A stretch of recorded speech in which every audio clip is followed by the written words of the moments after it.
Oh, wait, testing. Can everybody hear me?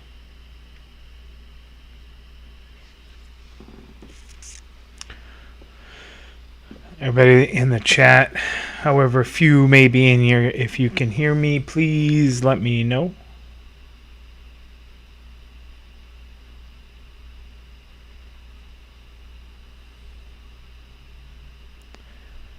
Still working on some of the bugs of going live. Loud and clear. Awesome. Awesome. So we'll give some people time to come in, and obviously there will be spoilers. I probably should have titled the video that. I don't know if I could change it now. Maybe I can. I don't know that I can.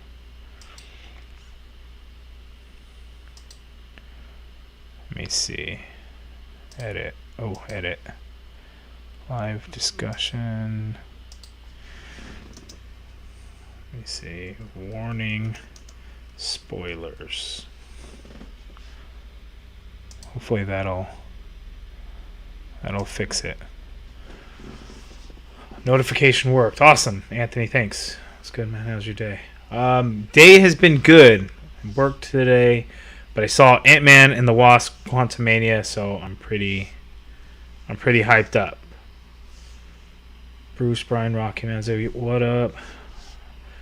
Again, guys, everybody, spoiler warning. There will be spoilers in the chat. There will be spoilers in this video. If you have not seen Ant-Man and the Wasp Quantumania and do not want to know about the movie before you see it, leave. Please don't continue to watch. There will be spoilers. I do not want to ruin this movie for anybody. I do not want to ruin the experience for anybody, because I think it is important to kind of go into any movie really, free and clear of any spoilers, so you don't miss out on something. And you go in, not knowing exactly what's going on, and get to really see it all firsthand and experience it for the first time. Young Dolly, I definitely thought someone significant should have died. Somebody significant did die. Again, I want to give it a few minutes before we really get into the super spoilery stuff. But, just kind of in general, I did enjoy the movie. I thought the first half of the movie was definitely really weird, right? All the quantum realm stuff. And I think that's probably why the reviews from the critics haven't been so hot. Why, it's certified rotten or whatever. And it's the second worst, or has the second lowest Rotten Tomatoes rating, and it's because I think it's a very different movie from anything we've seen, while still being familiar, right, to the Ant-Man movies. But it was definitely weird.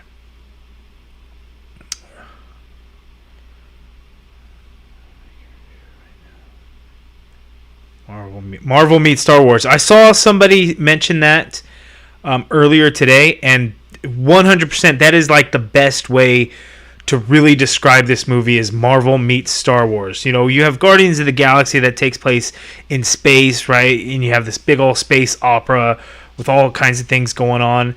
But this movie truly, I think, would be more of a Marvel meets Star Wars. Absolutely. Super above average, in my opinion. Super above average. That's actually a pretty fair assessment. The movie is still fresh in my mind, so I'm still hyped up from it and everything. The movie definitely had its problems and things like that, of course, just like any movie. But because it's so fresh, I just want to be like, oh, it's the greatest movie ever, right? Way better than Love and Thunder, though. Absolutely. I still am pissed off about Thor, Love and Thunder. Like, it still makes me mad thinking about that movie and trying to watch it again. I've only watched it 2 times. Once in the theater, and then one time not long ago on Disney Plus. And usually with Marvel movies, I tend to go more than one time to the theater. But Thor, Love and Thunder, there was no way in hell I was going to pay for a movie ticket a second time around. And Loki gave me Spy Kids vibes. I've never seen the Spy Kids movie, so I can't relate. But I know there's been a lot of parallels and things that people have been talking about when it comes to Spy Kids. Which is funny. I've seen some memes. I liked Kang. MODOK didn't look that great. MODOK did not look that great. He didn't have hair. That's one thing. But again, obviously the portrayal of MODOK being Darren Cross, he was bald, so that's why he didn't have any hair. But even still, it was still a normal-ish looking face, and I think that was also part of the problem, right? He should have had a grizzled looking face, something to kind of differentiate his face from looking like a normal human, I guess, if that makes sense, right? When you look at the comics, MODOK, it's not like a regular looking dude, right? Face, it's like a gross looking face. Captain Marvel 1 also had Star Wars vibes, to be honest. I didn't quite get that. I guess a little bit, when they were out in space, sure. But like this, but like Quantumania, like the whole thing, right? It kind of had a little bit of Star Wars vibes. For some reason, I can't stop thinking about MODOK. His appearance is so funny. I can't stop laughing about it. Not even his appearance as MODOK.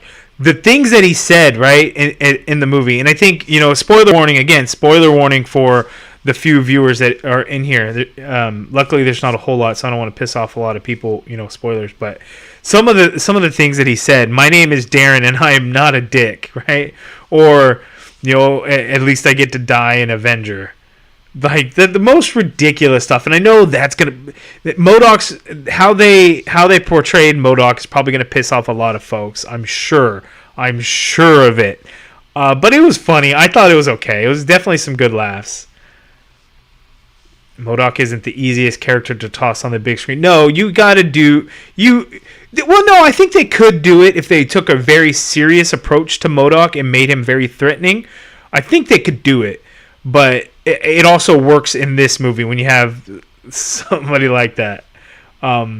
It was definitely good comedy relief, unlike everything Thor: Love and Thunder. Ugh. Yeah, that was awesome. God, what else should we talk about the movie? I really enjoyed the movie. Kang, Jonathan Majors as Kang is going to be absolutely insane. He was awesome in this movie, and I don't think at any point, I thought he was going to win in the movie. Kind of like Thanos, right? Where he actually wins in the end in Infinity War. I really thought that's how this movie was really gonna play out. I thought Kang was going to get out. I thought his mission was going to be accomplished. I thought, it wasn't going to be perfect for him, but I really did think that he was going to make it out. He was going to survive. And I really thought he would still survive, but again, spoiler warning for those that are just coming in. Spoilers, we're talking about Ant-Man and the Wasp: Quantumania. If you haven't seen the movie, back out now. The Council of Kings, right? Immortus, Rama Tut, and the Scarlet Centurion. They said that he died, and I was very, very surprised by that. But I wonder, did he really die? I don't know. I feel like he probably did not. And if you're gonna have like a big bad Kang, who else could it possibly be? If you have this one that it was exiled by the Council of Kangs, and because they were so worried about him that they exiled him, who else could they possibly be scared of? Unless it's just the entire Council of Kangs that the Avengers, whoever the new Avengers and everyone that's going to be a part of that team will go up against. So it'll be interesting. I feel like that this Kang is not gone completely, but I don't know. Spawn, Anthony, Bill Murray was great. I wish it had more of him. Yeah, I was okay with the amount of screen time that Bill Murray got. I like Bill Murray, but I almost feel like whatever character Krylar, I don't know what his comic counterpart was. It was just super not necessary. I guess it was good for what it was. No, the Kang becomes the Beyonder. I heard a rumor about that. Honestly, I thought Hank Pym was going to die because I saw the movie. I've been theorizing that he's going to die in the movie. A lot of people thought that was going to happen. I don't mind that he didn't die. yes, these movies, to really play up some drama, somebody's got to die, right? MODOK died, right? We're sad about that. He was an Avenger in the final moments. Is that Kang actually dead? We don't know.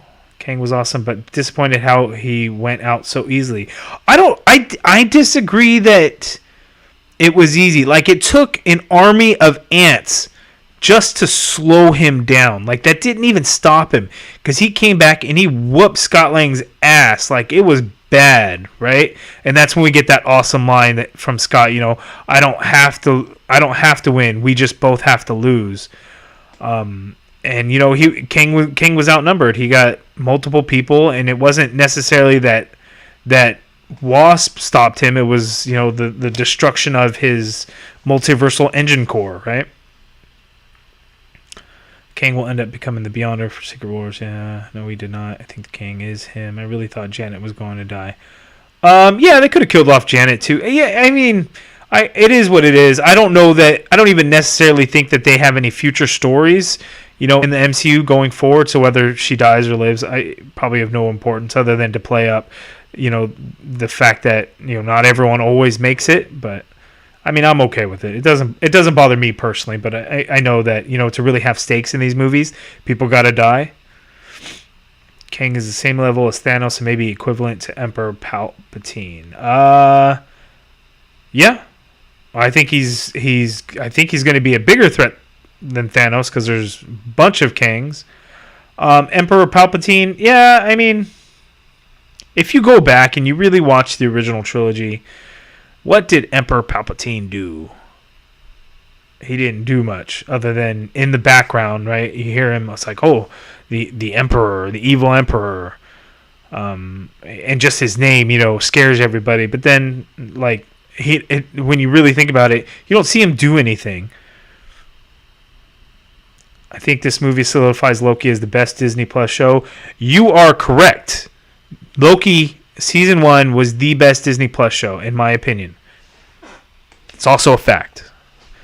And then, again, spoiler warning for those just coming in. Spoilers. There are spoilers for Ant-Man and the Wasp Quantumania here. The second post-credit scene, all the way at the very end, after the credits, sit and wait. Loki Season 2 teaser. How awesome was that? That is insane. Like, the other Disney Plus shows haven't had any real connection to the movies yet, and I think a lot of that is still going to play out, like with Ms. Marvel, with the Marvels, Scarlet Witch. Oh, I guess Scarlet Witch, WandaVision did. Huh, my bad, I forgot about that already. Whoops.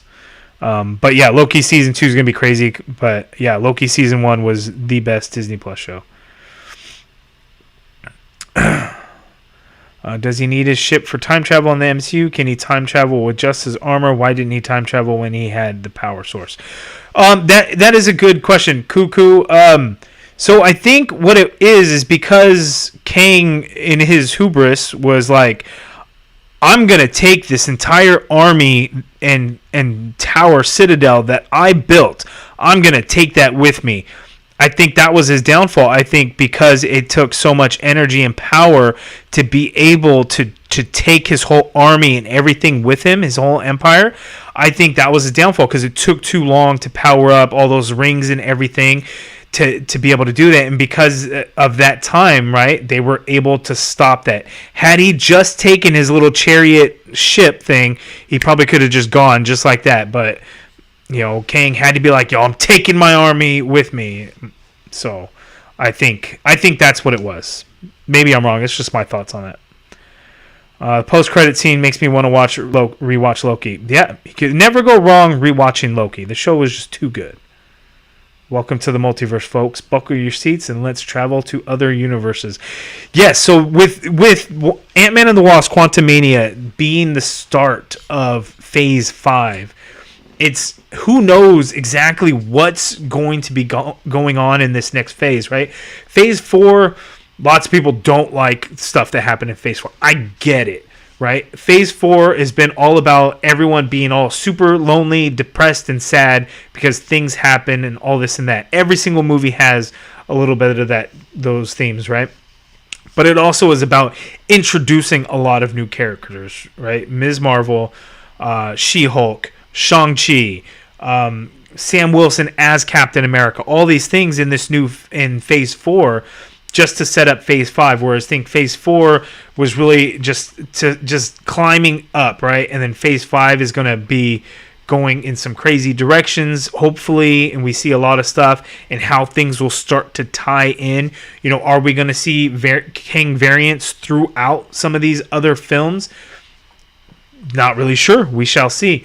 But I think we're definitely heading in a good direction when it comes to all the multiverse stuff. Welcome. Desperation by Feige to end Phase 4. I mean, I think Phase 4 was always planned to end to be at that ending point. I don't know if that's a problem. What's the next Marvel show movie to come? Is it Secret Invasion? No, I think it's going to be... I think it's going to be Guardians of the Galaxy. They haven't... There's been no date for Secret Invasion other than it's supposed to be the summertime. We don't know if that's going to be coming before Guardians of the Galaxy, but I'm gonna bet that it's going to come after. Secret Invasion will be after Guardians of the Galaxy. I could be wrong on that. The people don't realize the Infinity Saga had 10 years of build-up. Yeah, you're right. I think, right, the MCU up until Endgame, it had, you know, the 23 movies or whatever to build up to it. And while technically we have more content now than there was in the MCU's first 3 phases, there was more interwoven stories. And little Easter eggs and tie-ins and things like that. We did not get that same stuff in Phase 4, but that's only one single phase, right? So when we look at all 3 phases, every now and then were the tie-in stuff. It wasn't always in every single movie and everything, but again, this is about introducing new characters, whereas the MCU took... it was the first 3 years just to get to the first Avengers movie, right? So it was slow build to build these characters. And the same thing for Phase 4, and we're talking 1 to 2 years. I think we should have some patience, but I mean, I get, right? Everyone still wants what they perceive to be the similar quality of what the MCU was before till now. Feige's end could be near. I disagree with that.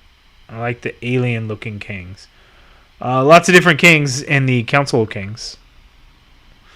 If you look closely, there were some weird ones and stuff, of course. But yeah. Was anybody else surprised? Like when I had looked up to see kind of how the seating was for the theater I was in. I was surprised at how few seats were actually already sold prior to the actual showtime. Like it surprised the hell out of me that it wasn't there weren't more people there, and even the parking lot at the theater wasn't crazy or anything like that. I actually got a really close parking spot. I was all excited about that. I'm like, damn, it's gonna be a good night. Look how close I am to the door. I was a bit surprised, and I don't know if that's just because of Ant-Man or if people got scared because of the critics' reviews, the Rotten Tomatoes score. You know, I'm not really sure what kind of would have caused that, but it seemed like people that were in the theater enjoyed it and they had a good time with it. And that's the important thing. You know, the people that actually watched the movie, did they enjoy it? Bad snowstorm in my town, so a lot of people canceled. Oh man, I hope everyone out there is safe. Yeah, be careful out there. Showing you went to was sold out. Oh, that's awesome. That's good to hear, because it was not. It was not. Do you think people are getting superhero movie fatigue? Never. I think some people. I think some of the casual moviegoers, of course, they're going to be feeling fatigue for sure. Kang the Conqueror into the Conqueror verse. Yeah, be crazy. You know what? I can't wait until that Marvel Legends figure comes out. That's going to be crazy. I hate that we don't have the figure before the movie comes out, because I think 90% of the time, right, close to 100, the movie figures come out before the movie. Now, the reason why the Ant-Man movie figures haven't come out before the movie is because the movie was supposed to release later this year, but got bumped up when the Marvels got delayed. So, for the last few years, right, all the movies got delayed, all the figures came early, but this time, this movie gets bumped up, and then the figures don't come on time, so that really sucks. But that Kang the Conqueror figure is going to be awesome. I want it even more now after seeing the movie and seeing Jonathan Majors in the Kang the Conqueror role. Not just the He Who Remains, but full-on Kang the Conqueror. Yeah, I can't wait for that figure. It's going to be awesome.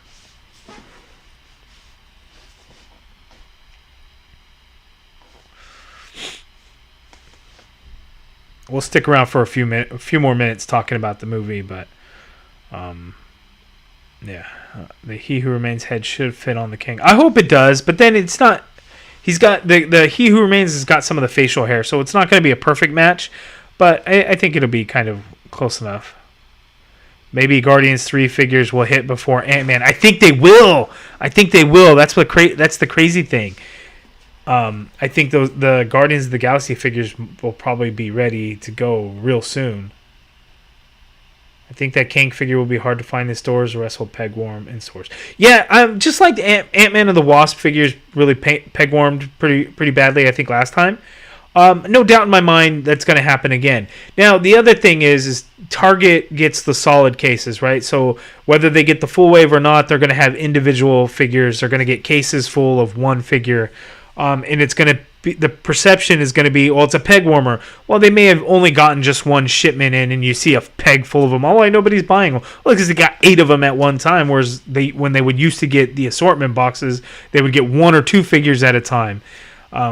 So I think that plays into a lot of this peg warming stuff, getting it on clearance, and things like that. But still, no doubt in my mind, Kang will be a little more difficult to find than the others. That Immortus Kang was cool looking. Yeah, Ramatut was cool looking too. Well, I didn't care for the way Scarlet Centurion looked. I didn't even know that's who it was at the time. I had to look that up. Jonathan Majors grinding, putting out these films. That trailer for Creed 3 looks nuts. Yeah, dude's ripped like crazy. It's insane. And then plus on top of that, he's also doing Loki season 2. Super chat, Justin Beltran 499. I appreciate it. That's like the first super chat I've ever gotten. So thank you. I appreciate it. Cassie was annoying to me. Unpopular opinion. I think that's actually going to be a popular opinion because she was very annoying. She almost sounded a little nasally. I don't know if it's the actress trying to sound younger, but it definitely came out. To me, it came out annoying for sure, especially in the beginning. It wasn't so bad, I think, really towards the end when she had the heart-to-heart talk with MODOK about being a dick. Maybe that's when she became a little bit less annoying to me, but no, that is not an unpopular opinion. I think that's actually going to be a popular opinion. I like Cassie better when she was a little girl rather than a teenager. Oh, for sure. But that little girl, the original Cassie, that actress, she rocked it in those first 2 movies, though. She was awesome. What's up, CJ Productions? Again, anybody new coming into the live stream in the chat, spoiler warning. There are spoilers for this film. We are talking spoilers. So in the chat, there are spoilers. I will be talking about spoilers. And get used to her if she becomes stature and part of the Young Avengers. Yeah. I mean, hopefully she won't be as annoying in it. That's the only thing. And again, I think that's just because of her voice. I think she was trying to sound young. I think that's what it was. Something about it just threw off. Because I don't think the actress is as young as her character is supposed to be in the movie. Because I don't know how much time after Endgame this is. So, and then the fact that she's going to jail and she's probably 18 to 20, I think. And I don't know how old the actress is, but I know she's definitely older than that, right? She's tolerable, just not my fave. Yeah. Yeah. Like, I didn't... It was only kind of... I was, like, slightly annoyed by her. It didn't ruin the movie in any way, but I was like, yeah, when she was talking, I'm like,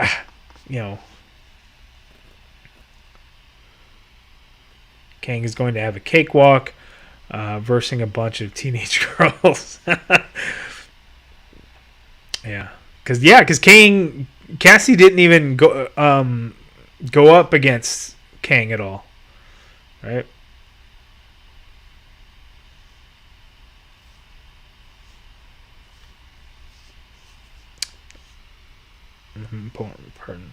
Most important is I am. Not sure what you mean by that. What did you guys think when like the ants were coming? I got all hyped up when all those ants started coming and just wrecking shit and going after Kang, and he had to do the force field thing. I got all hyped up about that. I don't know why it was. Just a bunch of ants.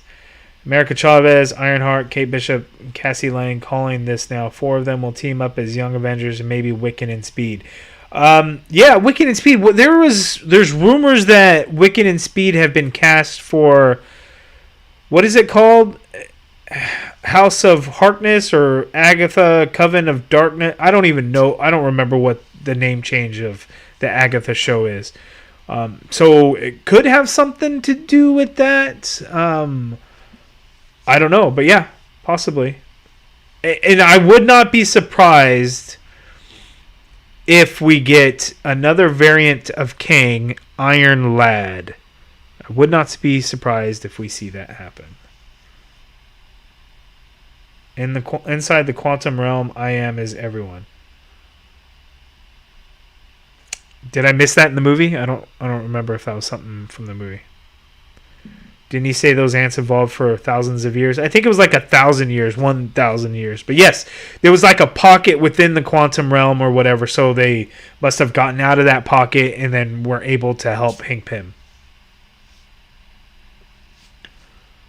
But those were some badass ants. They came in and they just started like eating up and killing all those guys. You are, I am too. Real me C2. I don't know what any of that means. Did I miss something in the movie?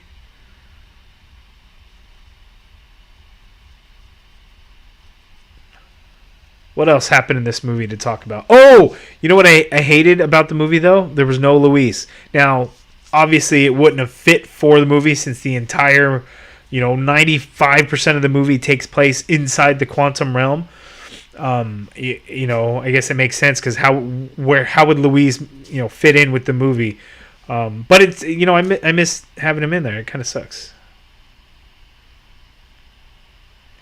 Do you buy Lego, Young Dolly? I do not buy Lego. I'm not a Lego person. Too many small pieces. They're super expensive. I lose everything. I thought the ants have already eaten Kang. Oh, yeah, there was no way they were going to eat Kang, but they definitely slowed him down.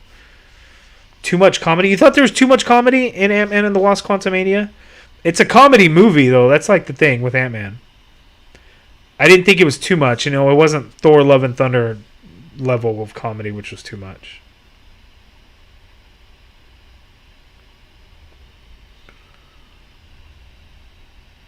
Jimmy Woo was there. Ah, yes, Jimmy Woo, little cameo at the beginning. That was cool. I was all hyped up to see Randall Park. That was a nice little touch. See, and then they should have done something like that with Louise, right? Or maybe the other guys from XCOM. Well, they weren't going to put T.I. in the movie. But the other guy, and I can't think of his name, but the Baba Yaga guy, he was in the movie as somebody in the quantum realm, and I'm sure it was just voice acting, or maybe he did mocap stuff. I don't know, but at least he was in there. What did you think of the suits? The suits were okay. The round thing. Each one of their suits had kind of the round thing, and it kind of makes sense that it's not necessarily that nanotechnology, but that they could just get the suit on top of them because it could be like shrunken down and then it just gets big on them. I don't know how it works, but no, I don't mind. I think the suits look pretty good. MODOK armored form was funny. I liked his teeth crunking. Yeah. I actually liked the armored look more than when he would open it up and you'd see his face, because there's just something, I guess, extra creepy about a normal looking face like that. Again, if he had more of a deformed face, it wouldn't have been so horrifying to look at. It was bad. Kang was the only good part. No, I mean, Kang was the best part for sure. I don't think he was the only good part of the movie, in my opinion. SH Figure Arts Ant-Man got previewed. Oh yeah, speaking of that, so again, continue spoiler warning. The Ant-Man SH Figure Arts figure got revealed today, and it looks like it has some weird accessory to it that was not in the movie, if I'm not mistaken. Unless I missed that thing in the movie, I do not think it was in the movie. So unless that accessory was based off of early concept art and doesn't fit, I'm not sure. MODOK comedy was on point. I think so. I think it was just the right amount. At times it could have gotten like a little too much or something. The ooze. Oh, is that what it was? What did they call it? What did Cassie say? Drink the goo or something? Or did she say ooze? I don't even remember what that little thing was called, but that was weird. And it was such a random accessory to do. Like, why would you do that? I guess there was some significance because then they can understand everybody and they can all communicate with each other. But that's just weird thing of accessory. Why not do like the multiversal core engine as the accessory? Not the best Marvel movie or action movie, but great introduction film. I don't think it was the best Marvel movie at all, but was the film worth watching? Easy lemon cozy. Yes, I think the film is worth watching, but again, spoiler warning. I don't want to ruin the movie for you if you haven't seen it yet. I finally have holes. Yeah, hey, you get holes. Ooze, I think. How is Kang the big bad and losing to Ant-Man? Maybe not on topic, but guess on next Marvel has a. How is Kang the big bad and losing to Ant-Man? That's a good point. Now, I like he kind of beat Ant-Man, right? He defeated Ant-Man, but I think again Kang's ego got to him. Like he could have escaped the quantum realm, but he wanted to take his whole citadel with him. He wanted to take his entire army with him, and that was his downfall because he wanted to do that, and it would have needed to power up so much, and it took so long for the launch. I think that's what did him in. Now, on the one-on-one fight, Ant-Man was not going to beat him. He outsmarted him by getting the little disc things and putting them onto the multiversal core engine, and then Wasp simply there just to kind of push him back into it. So I would say Kang just got outsmarted in the moment, but Ant-Man wasn't a match for him, like he said in the movie. It did make me think how many holes we have. Oh, I counted in the moment too. I'm like 1, 2, 3, 4. Ooh, yep, 7. 9 holes, not 7. They forgot the nipples. Are the nipples? The nipples don't have holes though. I don't think that's correct. I think because guys don't produce milk. So if you think for women, if they produce milk, I don't necessarily think they're holes in there. I think it just seeps through the skin. Anatomy lessons. I get No Way Home vibes behind Kang versus Ant-Man at the final battle. Because of an awesome fight? Not really sure there. It's a very early stage of Kang. Yes, we might get other worse Kangs, or this Kang may come back and be even more of a threat. Recommend Legacy, Evolution, Torn, also Beast Box, White Noise. I don't know what any of that is.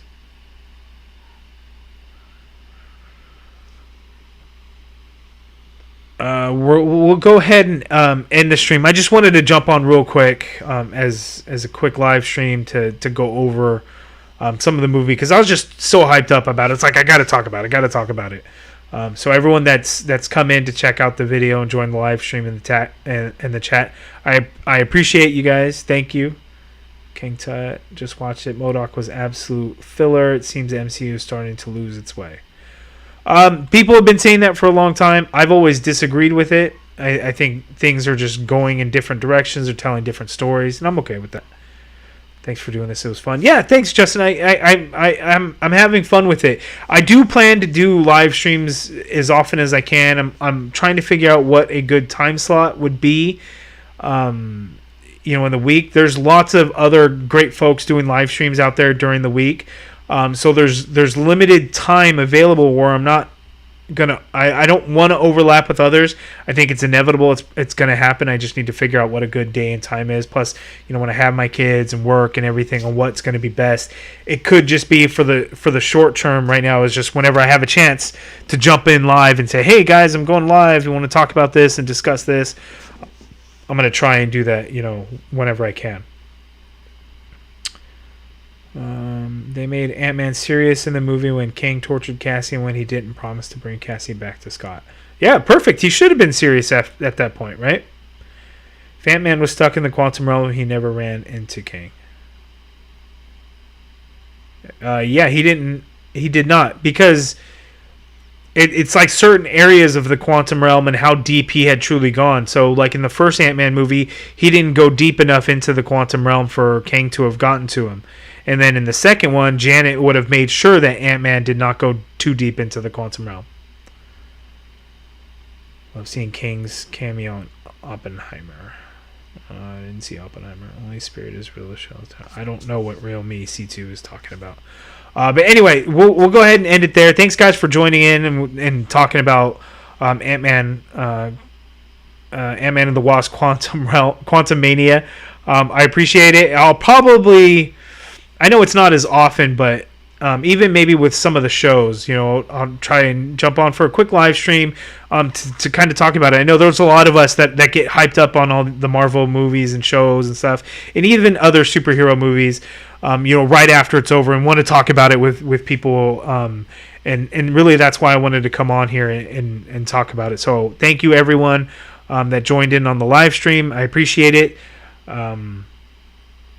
You guys all have a great night, and thank you. I got to figure out how to end the live stream because this is all super new to me, and my Bluetooth mouse timed out.